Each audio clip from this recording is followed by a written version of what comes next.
ដើមថ្នោតដីសន្តំព្រៃភ្នំទឹកសាអរគុណណាអូនស្ងួនអើ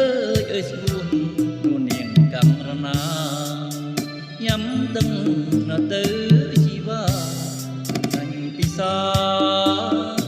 ណាងស្រី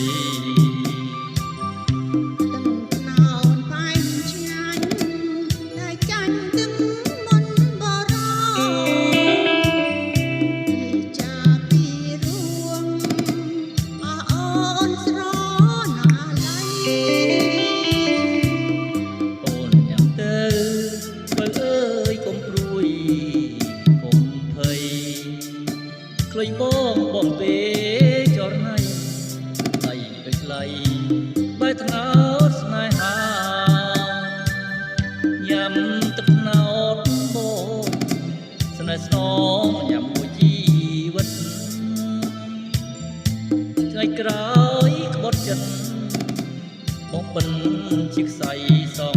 ខា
បងពេ